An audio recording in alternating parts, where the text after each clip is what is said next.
Hola a todos, hi Spanish 1. This is going to be a video to support your learning at home. I am committed to continuing our Spanish learning during this difficult time and just supporting you as best I can. You guys have got this. Things are going to be a little different, but we're still just going to work as hard as we do in regular class. So today I am structuring this outside just so I have good lighting and space before I become a professional YouTuber, but okay. Here we go. So I'm going to walk you through how to answer some questions that we kind of had on our last test, not specifically the questions, but the beginning of the questions. And then this video will be instructional in regards to how to approach answering questions in Spanish. Like, what's your strategy for answering questions in Spanish? So pay attention mostly to the paper that I'll be writing on here. I'm going to put up different ones. We're going to walk through them together. Take notes if you like, and I hope this is helpful to you. All right, let's get started. Okay, so we're going to work through each question. The first thing we're going to do in our strategy is see if we can translate as best we can. So in this case, we should know, definitely, te gusta, that's familiar. And then hacer is a vocab word. By itself, hacer means to do, and te gusta is it pleasing to you or do you like? We didn't even have to know what que means, we just have to know te gusta hacer, and we kind of have the gist of the question going on here. Que means what? So what? Is it pleasing to you to do? What do you like to do? We also have to identify the verb to be able to answer. So in this case, te gusta is asking you. In that case, you're going to respond with I, or to me it is pleasing.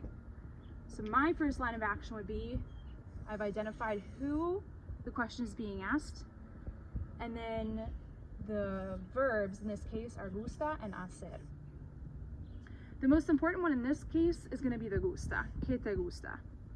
So I would put a mí, or you could just have me gusta. To me, it is pleasing. Then we already have one conjugated verb. I cannot put another conjugated verb after that. That's why it's te gusta hacer. So when I answer, I'm going to have a mí me gusta, also something ending in the infinitive form. A mí me gusta caminar. I like to walk. To me, it is pleasing to me to walk. Okay, in this question, again, we're gonna go with our strategy. We're gonna read it through, see what we know, and translate first. Es something bueno o buena? And maybe the phrase continues.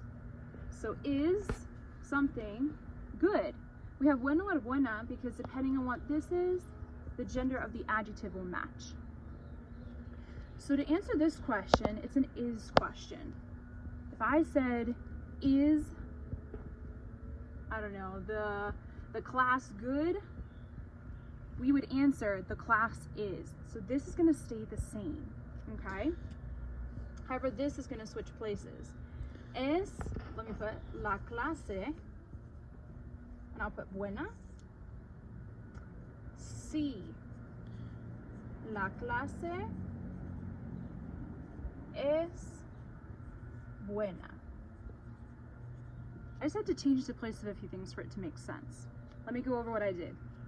I answered, is it good? Yes. I chose to say yes. I could say no. In this case, I'd have to say no twice. No, la clase no es buena. If I went for no, you'd have to negate it twice.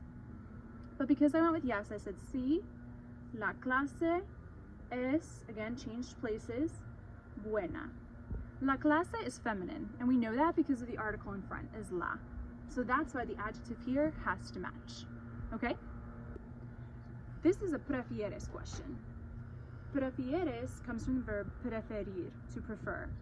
We can tell it's asking you in the to form because it ends in es, so it's conjugated for to. In this case, we could have prefieres a noun versus a noun, or prefieres a verb versus a verb. I filled in two verbs. I have caminar o bailar. If the question is asking you, that means you have to respond in the I. Do you prefer to walk or to dance? I prefer, and then I'll pick. So to conjugate here, we have to change this one to I prefer, which would be prefiero. If you'd like to fill in the subject pronoun, again, that works too, right? It's just like saying it twice. Yo prefiero I don't conjugate these. Remember, no, we can't do two conjugated verbs in a row. So I'm just gonna pick one. Yo prefiero bailar. I prefer to dance. Again, if I had a noun, let's do an example. ¿Prefieres el sol o la lluvia? Do you prefer sun or rain? Again, you just pick down here, conjugate this one, and then take the noun. There's not much you have to change except the verb in this case. So I would say, yo prefiero el sol. Okay, again, we're gonna go through, translate what we know. We have que debo comer. So again, we have two verbs in here. I found them already. This one's conjugated in the I form, this one's in the infinitive form, and I gave two different examples of what we can do. So, debo, I should. What should I eat? Literally, what should I to eat? But what should I eat is how it translates idiomatically, right? So it makes sense. Que debo comer? What should I eat? If I'm asking what should I eat, you're gonna advise me you should eat. So you would take debo and switch it to debes. You should. Again, don't conjugate two verbs in a row. Take comer, and then tell me what I should eat. Debes comer la pizza. You should eat some pizza. If I have que debo hacer, this translates, what should I do? This is a little different. What should I do? You should say, debes, you should, and then advise me what I should do. Debes caminar. You should walk. Debes estudiar.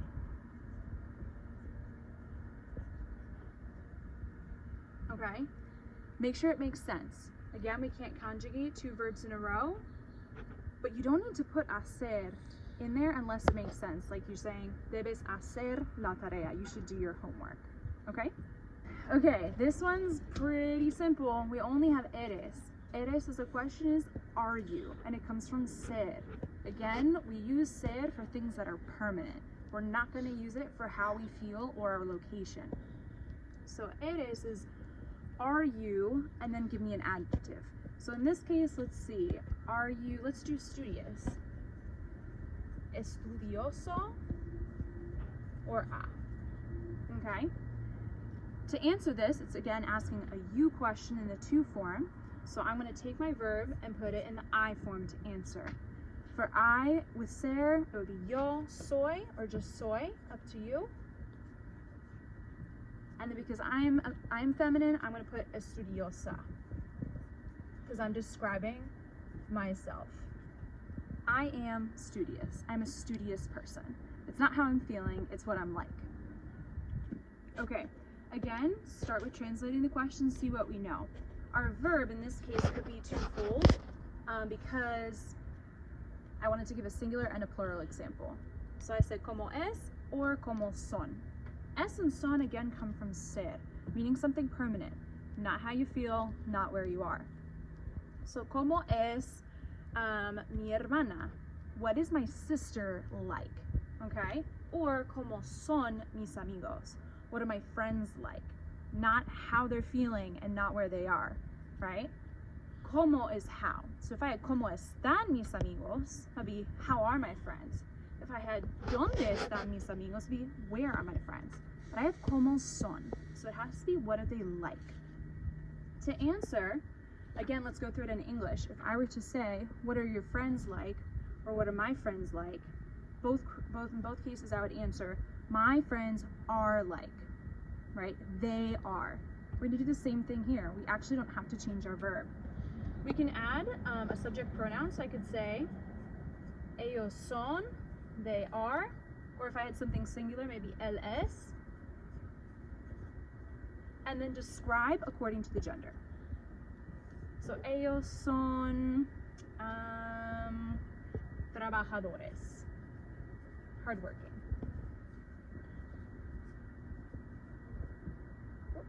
I chose masculine and plural because ellos is masculine and plural. Let's say he is lazy.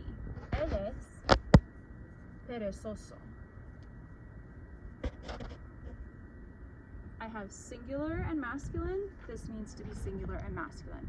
Again, you're going through taking the verb, make sure it makes sense, read it back to you. They are hardworking. He is lazy. And everything has to match. Go through masculine, masculine, plural, plural, masculine, masculine, singular, singular.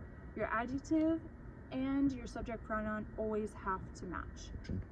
Okay, so in summary, our kind of 5-step strategy, I didn't do all 5 steps for each question, but our basic strategy. Take a look at the question. What do we know already? Can we translate what we know? Number 2, who is the question being asked to? Who needs to answer? Find the verb and see if you need to change, conjugate the verb for someone different, or if it can stay the same. My 3rd would be to look and make sure that your subject pronouns and your adjectives match. Go first in terms of masculine, feminine, and then next go back and check for singular and plural. Finally, read the question back to you. Does it make sense? Sometimes things idiomatically will translate a little funny, right? To me, it is pleasing to do whatever. But if it makes sense, like, I like to dance, I like to sing, that sounds good. Make sure we don't have 2 conjugated verbs in a row. That does not work in Spanish. We also don't want to conjugate the verb hacer with another verb. That does not work like it does in English. I do dance, don't do it. Thank you for watching this video. I hope it was helpful to you in your learning at home.